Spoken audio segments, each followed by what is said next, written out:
तकरीबन 9-10 दिन पहले हसन निसार की एक वीडियो वायरल हुई थी जिसमें वो कह रहे थे कि मेरा डीएनए तो जी सेंट्रल एशिया के साउथ से है। मैं तो अल्लाह का शुक्र करता हूँ कि मेरा डीएनए ये गंदे इंडियन लोगों का नहीं है, जिसमें वो सारे इंडियन पाकिस्तानियों सबको गंदा कह रहे थे और अपने आप को सेपरेट कर रहे थे। वो वीडियो बड़ी मकबूल हुई, लोगों ने देखा, उसके ऊपर बहुत सारे रिएक्शंस भी आए। लेकिन मुझे उम्मीद है कि शायद उन्होंने वो उन तक ये वीडियो पहुंची होगी, या बहरहाल उसका जो एंगल था वो उन तक पहुंचा होगा। बजाय इसके कि हसन निसार साहब कुछ सीखते, उन्होंने उसके ऊपर डबल डाउन कर दिया और अपनी जहालत को, अपनी हमाकत को मजीद बढ़ा दिया। मेरे आधे बहन भाई मुल्क से बाहर हैं, तो हमने बड़ी कीमत अच्छा, देके अपना लाखों डीएनए चेक डॉलर दे कराया। दिए। अल्लाह का $120 का करोड़ डीएनए करोड़ चेक शुक्र होता है। है कि I don't belong to this place. महंगा काम था, हमने किया। मेरा $100। डीएनए जो है वो बताता है कि सेंट्रल एशिया के साउथ से ताल्लुक है। अल्हम्दुलिल्लाह। लेकिन आगे जाने से पहले इस वीडियो को ज़्यादा से ज़्यादा लाइक करें, शेयर करें, सब्सक्राइब करें। अगर आप इस चैनल को सपोर्ट करना चाहते हैं तो patreon.com/xmuslim पे जाकर पेट्रन भी बन सकते हैं। और अगर आप मेरे व्यूज़ से एग्री करते हैं या नहीं करते, या आपका इस वीडियो के बारे में क्या ख्याल है, तो कमेंट्स में अपने ख्यालात का इजहार ज़रूर करें। तो बात हो रही थी हसन निसार साहब के ऊपर, तो बजाय इसके कि वो अपनी पोजीशन को रिवाइज करते, कुछ पढ़ते, कोई रिसर्च करते कि डीएनए का इंटेलिजेंस से कोई ताल्लुक है या नहीं है, क्या कोई ऐसा सबूत है कि सेंट्रल एशिया का DNA in any sense superior है या नहीं है, उन्होंने उससे भी ज्यादा गंदी बात कर दी। और जो पहले ही इस खित्ते की जो मार्जिनलाइज कम्युनिटी है, जिस कम्युनिटी के ऊपर बड़े जुल्म होते रहे हैं हर तरफ से, उनको मजीद मार्जिनलाइज करके और घटिया रेसिस्ट बात कर दी। वीडियो देखिए। आपने पिछले दिनों अपने डीएनए की बात की और इस पर सोशल मीडिया पर काफी रिएक्शन आ रहा है। आप इस हवाले से मजीद कोई क्लैरिफिकेशन देना चाहेंगे? पहले देखो, पहले तो मरियम ये है कि आई डोंट केयर। मैंने जिंदगी में ताली गाली की कभी परवाह नहीं की। देखो, जाओ जाके पढ़ो थोड़ा सा, वरना किसी पढ़े लिखे से, अपने किसी बच्चे से पूछ लो अगर खुद कोई इल्म अकल नहीं है, कि डीएनए का बुनियादी तौर पे, मैं सादा जुबान में अर्ज कर रहा हूं, वो है विरासती माता। ये रियलिटी है। DNA is a reality. ये साइंस है, टेक्नोलॉजी है। सो ये कैरेक्टर्स होते हैं। कुछ लोग बहादुर हैं, मसलन बड़े सगीर में क्या औकात है, भारी अक्सरियत दलितों में शूद्रों की, उनको आज भी नहीं पता कि सफाई कह कह के पागल हो जा। भारी अक्सरियत दलितों में शूद्रों की, उनको आज भी नहीं पता कि सफाई कह कह के पागल हो जा। मेरा जाती समझ नहीं आती। जिसका को आगा पीछा होगा, वो ट्रेट्स होते हैं।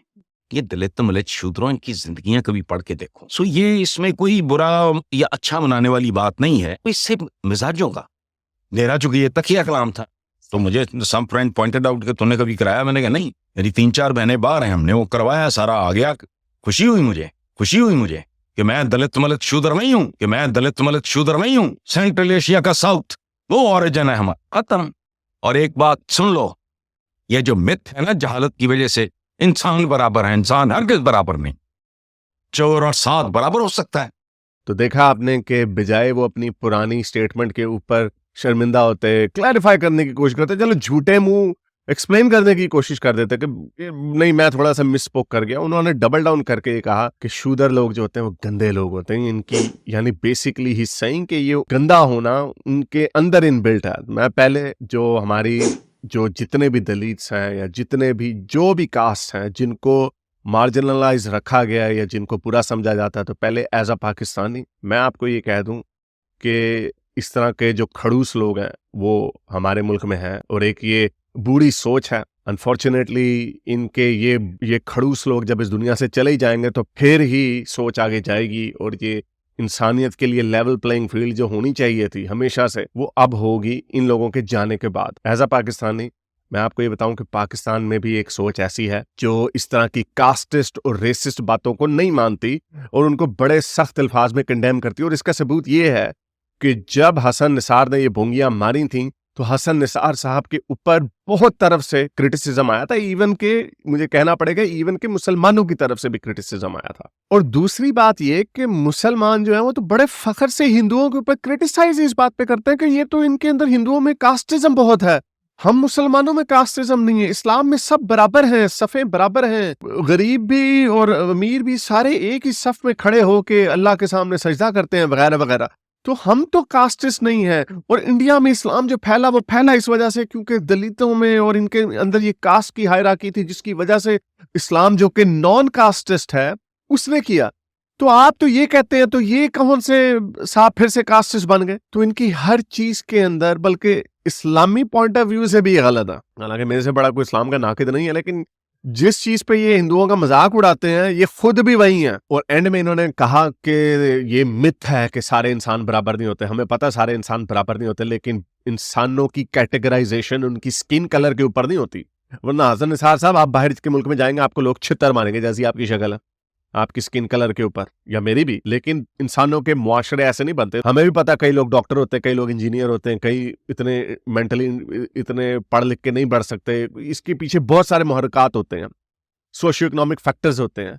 आपके अपने बच्चे इस वक्त बेचारे किस हालत में हैं, इसके ऊपर मैंने पिछली दफा बात नहीं की थी, लेकिन क्या उसमें डीएनए कम था क्योंकि उनके अंदर आपका गंदा डीएनए आ गया था? तो ये जाहिलों वाली बातें आप इस तरह कॉन्फिडेंस और कन्विक्शन के साथ कह रहे थे कि आपको कुछ पता ही नहीं है। इंसानों के मुआशरे जब बनते हैं उसका मकसद ये होता है कि तमाम इंसानों को बराबरी पे लाया जाए। कवानीन, हकूक सारे इंसानों के बराबर के होते हैं। ये जो आपने बड़ा अपनी तरह से फलसफा मारा हुआ ना कि तमाम इंसान बराबर नहीं होते, चोर डाकू क्या बराबर होते हैं? हाँ, तो क्या सेंट्रल एशिया में चोर डाकू नहीं है, वहां पे कातिल नहीं आते? हर ग्रुप के अंदर हर तरह के लोग होते हैं, लेकिन किसी इंडिविजुअलिज्म का नीचे का फलसफा कभी पढ़ के देखिएगा। ये अपनी इन उर्दू की किताबों से निकलेंगे तो आपको कुछ पता चलेगा कि दुनिया ने क्या क्या चीजें क्या क्या लिखी हुई हैं। इंडिविजुअलिज्म का फलसफा ये है कि हर इंसान को उसके एज ए इंडिविजुअल देखा जाए, उसको एज अ ग्रुप ना देखा जाए। इसीलिए आप जैसे लोगों की धुलाई होगी बाहर के मुल्कों में अगर सिर्फ सारे लोग ये सोचे कि पाकिस्तानी तो ऐसे ही होते हैं। लेकिन ये वजह कि कोई चांद पे चला जाता है, कोई बहुत बड़ा बिजनेसमैन बिलियनर बन जाता है अमेरिका इंग्लैंड में जाके पाकिस्तानी होते हुए भी, तो वो ये नहीं देखते कि आपकी रेस क्या है, तो आपके हकूक क्या है, वो हो ये तो गंदे लोग हैं, वो ये तो काले लोग हैं। इस तरह नहीं देखा जाता। बराबरी का मकसद ये है कि इस तमाम इंसान वो हकूक में बराबर है, ये मकसद है इसका, ये है इसका फलसफा पीछे। आपने अपनी बनाई भी है क्योंकि आप अराई हैं शायद। मुझे तो वैसे किसी ने, मैं पूछ रहा था किसी से क्योंकि मुझे तो इनका कास्ट वगैरह का नहीं पता। अराइयों को भी कोई खास कोई इतना कोई बड़ा कोई तोप तो नहीं समझा जाता मेरा ख्याल से। अगेन मैं इसमें बिलीव नहीं करता। आप अराई हैं या आप शेख हैं या आप दलित हैं या जो भी हैं, आप सोसाइटी की नजरों में आपके हकूक उतने ही हैं जितने किसी रेस के। अगर किसी ब्राह्मण के हैं या क्या, कौन सी पाकिस्तान में कौन सी बड़ी जात मानी जाती है, आई मीन अवान मानी जाती है शायद, या सैयद, या अगर आप सैयद हैं, ये सारे कानून की नजर में, मुआशरे की नजर में बराबर होते हैं। कोई सैयद ये नहीं डीएनए उसका बताता कि वो ज्यादा साफ सुथरा है या बहादुर है, या कोई फर्ज करें कौन सी और जात होती है, मुझे ज्यादा पता नहीं है। अगर चले दलित की आप बात कर रहे हैं, क्यों उसमें जी कोई डॉक्टर इंजीनियर नहीं बन सकता, वो गंदे लोग हैं। ये जहालत की बातें हैं। ये जो कास्टिस किस्म की जो स्लर्स जिनको स्टेरियोटाइप्स बनाया हुआ है, ये सही नहीं है। मैं आपको एक अपनी कहानी सुनाता हूँ। मैं जब पाकिस्तान में बड़ा हो रहा था तो चमार वर्ड को मैंने सुना था। मुझे ये भी नहीं पता था कि चमार एक कास्ट है, मुझे इस चीज का नहीं पता था। तो मैंने सुनी थी कि गंदे के वर्ड को सिनोनिमस बना दिया गया था चमार के साथ और चूड़े के साथ। चूड़े का वर्ड जो था वो तो मुझे पता चल गया था कि ये क्रिश्चियंस के लिए एज अ स्लर यूज होता है, इसलिए मैं वो वर्ड यूज नहीं करता था क्योंकि मैं क्रिश्चियन स्कूल में गया था। लेकिन चमार का वर्ड मुझे नहीं पता था कि ये कास्ट है। तो जब मैंने कौम से खिताब शुरू किया था तो एक बंदे ने आके मुझे कुछ ऐसी गालियां गुलियां दे रहा था, बुरा भला कह रहा था। तो मैंने उसकी शक्ल के ऊपर कॉमेंट कर दिया और मैंने वर्ड यूज कर दिया चमार का वर्ड। अगेन ये मेरी लाइल्मी थी, इग्नोरेंस थी कि मैंने चमार को सिनोनिमस रखा था कि जो बंदा नहाता धोता नहीं है। क्योंकि हमारे बचपन में जब मैं बड़ा हो रहा था तो मैंने ये वर्ड सुना था कि बड़ा गंदा मैला कुचैला चमार हुआ हुआ तू। तो चमार का वर्ड सिनोनिमस हो गया था गंदगी के साथ। अगेन इसके पीछे जो रूट है वो रेसिस्ट है और कास्टिस्ट है, लेकिन मुझे इसमें कास्ट का नहीं पता था। तो मैंने वो वर्ड यूज कर दिया। तो लोगों ने वो वर्ड निकाल के बड़ा लगाया कि वो हो ये देखो जी कास्टिस्ट है, ये है पाकिस्तान, जो उधर से प्रोपेगेंडा आता है, जो आपके रेडिकल हिंदूज जो प्रोपेगेंडा इस तरह के करते हैं। तो मुझे बड़ी शर्मिंदगी हुई थी अपने आप से कि ये मेरी इग्नोरेंस, जो मैंने इग्नोरेंस में ये बात कर दी। तो you know I should have apologised and then I apologised and then I now apologise again. ये मेरी इग्नोरेंस थी, मुझे नहीं पता था कि ये वर्ड इसके पीछे कास्टिस्ट कॉनोटेशन है या ये स्लर है। तो हसन निसार साहब के पास भी ये मौका था कि वो अपनी इग्नोरेंस को एक्सेप्ट करते और कहते कि ये मेरे से गलती हो गई। मैं ये हमारे कल्चर में ये माना जाता है कि हाँ भी ऊंची जात वाला ऊंचा होता है वगैरह वगैरह। तो इस सेंस में मैंने उसको डीएनए साइंस के साथ जोड़ने की नाकाम कोशिश की। लेकिन ही डबल डाउन ऑन दैट, और उन्होंने दलित्स को, उनकी पूरी काइंड है उसको उन्होंने गंदगी के साथ जोड़ दिया, नोइंग फुल वेल कि इसका क्या स्टेरियोटाइप रहा है, इसकी क्या हिस्ट्री रही है। और दूसरी बात उन्होंने कहा, और बड़े मजे से बैठ जाते हैं और कहते हैं हाँ जी ये पढ़ने लिखने वाले, पता नहीं कौन सी किताबें इन्होंने पढ़ी, वो पीछे जो किताबें पढ़ी होती हैं इनके, वो इंजीनियर मिर्जा साहब कहते हैं ये पढ़ी हुई नहीं है, ये पढ़ी हुई है पीछे, और पता नहीं कौन लिख रहा है इनकी किताबों को। हसन निसार को कहा था एक गूगल का आर्टिकल पढ़ लेते और एक कहीं से सर्च निकाल लेते हैं जो ये साबित कर देती कि डीएनए का ताल्लुक आपकी सफाई से, या इससे डीएनए का ताल्लुक इससे है। इन सारी चीजों का ताल्लुक आपके सोशियो इकोनॉमिक स्टैंडर्ड से, आपके सोशल हायरार्की से, इन सारी चीजों से है। हमें पूरी दुनिया में सबूत मिलते हैं, चाहे इंडिया पाकिस्तान से कोई लोग किसी भी कास्ट से बिलोंग करते हैं, उनकी अपब्रिंगिंग अच्छी हो जाती है बाहर के मुल्क में जाके, उनको अच्छा घर, उसी बच्चे को अच्छा घर मिल जाता है, उसी घर बंदे को अच्छी परवरिश मिल जाती है, तो वो चांद पे पहुंच जाता। लेकिन ये जो नेगेटिव स्टीरियोटाइप्स इस तरह के हसन निसार जैसे लोगों ने फैसिलिटेट किए हैं और उनको बिलीव करते हैं, उसका नतीजा यही निकलता कि मुआशरे में लोगों से नफरत और उनको हकीर जाना जाता।